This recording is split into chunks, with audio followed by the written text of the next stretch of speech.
लखनऊ के ऐशबाग में बनाए जाने वाले डॉक्टर भीमराव अंबेडकर स्मारक का शिलान्यास राष्ट्रपति ने किया। उधर विपक्ष के लोगों को ये बात रास नहीं आई। सुहेलदेव भारतीय समाज पार्टी के राष्ट्रीय अध्यक्ष ओम प्रकाश राजभर ने सरकार पर हमला बोला। देखिए।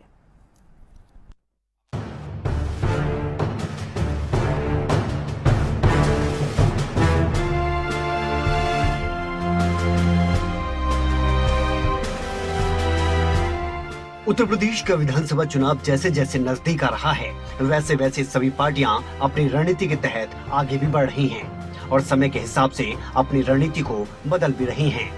ऐसे में बड़ी पार्टियां छोटी पार्टियों के संपर्क में हैं। वजह है राज्य में मुस्लिम वोट और दलित वोट को अपनी ओर करना। इसके अलावा भी तमाम गुणाभाग लगाए जा रहे हैं कि ऐसी वोट को किसी भी तरह अपनी झोली में डाला जाए। प्रदेश की सत्ता पर काबिज बीजेपी ने राष्ट्रपति के दौरे का सही फायदा उठाया और डॉक्टर भीमराव अंबेडकर स्मारक का शिलान्यास करवाया, जिसके तहत बाबा साहेब की 25 फीट ऊंची प्रतिमा लगाई जाएगी और इस दाव के जरिए दलित प्रेमी होने का एक मैसेज पार्टी की तरफ से देने की कोशिश की गई, जो बात विपक्ष को फूटे आंख तक नहीं सुहा रही। सुहेलदेव भारतीय समाज पार्टी के राष्ट्रीय अध्यक्ष ओम प्रकाश राजभर ने बीजेपी सरकार पर इसे लेकर हमला बोला। देखिए,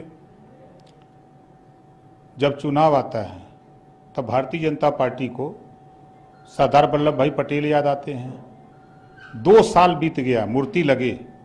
2 साल में बीजेपी का एक भी नेता सरदार पटेल जी का नाम तक नहीं लिया कि हमने मूर्ति लगवाया, क्योंकि उनको मूर्ति लगा करके पटेल का वोट ले लिया।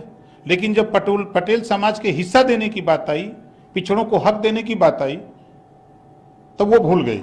अब चुनाव आ रहा है, अब तो जान गई कि अब मूर्ति किसकी लगाएं। अब ये बाबा साहब डॉक्टर अंबेडकर की मूर्ति, हम उसके विरोध में नहीं हैं, लेकिन आप ये काम विधानसभा सदन बीजेपी की सरकार चल रही है, इसके पहले समाजवादी पार्टी, बहुजन समाज पार्टी, कांग्रेस की सरकारें थी। आज तक सदन के अंदर आयल प्रिंट फोटो बाबा साहब डॉक्टर अंबेडकर जी की किसी ने नहीं लगवा पाई। मैंने सदन के अंदर एक दिन इस बात को कहा सदन में कि भाई आखिर में जब हम शपथ लेते हैं संविधान की, जिन्होंने संविधान बनाया, ऐसे महापुरुष की फोटो बाबा साहब डॉक्टर अंबेडकर की आयल प्रिंट फोटो यहाँ क्यों नहीं लगी? इसको लगनी चाहिए। वहां नहीं उनको दिखाई दिया।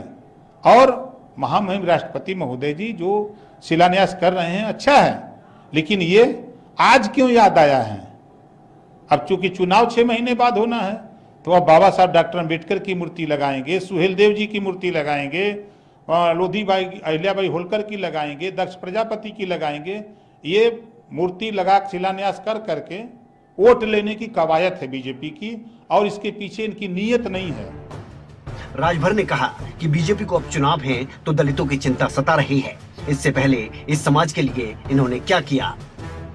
आज संविधान कहता है पहले पन्ने पर बाबा साहब डॉक्टर अंबेडकर के मूर्ति अनावरण के अवसर पर, अगर ये बीजेपी के लोग चाहते हैं बाबा साहब के विचारों को, तो पहले पन्ने पर उन्होंने लिखा कि समता, स्वतंत्रता, बंधुत्व और न्याय। क्या बीजेपी में पिछड़े दलित को न्याय मिल रहा है? क्या पिछड़े दलित के लोग 1700 थाने में हिस्सेदारी मिल रही है? 826 ब्लॉक का क्या हिस्सेदारी बीजेपी दे रही है? 75 जिले हैं, 18 कमिश्नरी क्या मिल रहा है? क्या ये बात महामहिम राष्ट्रपति महोदय के द्वारा जो शिलान्यास कराया जा रहा है, क्या उनको ये बताया गया कि इनको हिस्सेदारी नहीं दी जा रही है? उनको बताना चाहिए ना कि आप उद्घाटन शिलान्यास कर रहे हैं, लेकिन इनके समाज के लोगों की हिस्सेदारी हम लूट रहे हैं। हम आपको जरूर उद्घाटन करा रहे हैं, उनको मानते हैं, लेकिन हिस्सेदारी नहीं देंगे। तो समाज जागरूक हो गया है, इनके किसी चाल में फंसने वाला नहीं है। चुनाव में एक नहीं, बता तो रहा हूं, बीजेपी डूबती हुई नैया है। ये एक नहीं 100 लोग महापुरुषों की फोटो लगा दें, मूर्ति लगा दें, शिलान्यास कर दें, इनकी बात अब बनने वाली नहीं है। ये डूबती हुई नैया है, इसमें जो भी सवार होने जाएगा डूब के मर जाएगा, ये बता देता। जाहिर है विधानसभा चुनाव सर पर है, तो कोई भी इस समय जनता को लुभाने के लिए कोई मौका नहीं छोड़ना चाहता, और इस बार छोटे दल भी अपनी फुल फॉर्म में नजर आ रहे हैं। और इसमें कोई दो राय नहीं कि छोटे दल भी आगामी चुनाव में बड़ी भूमिका निभा सकते हैं।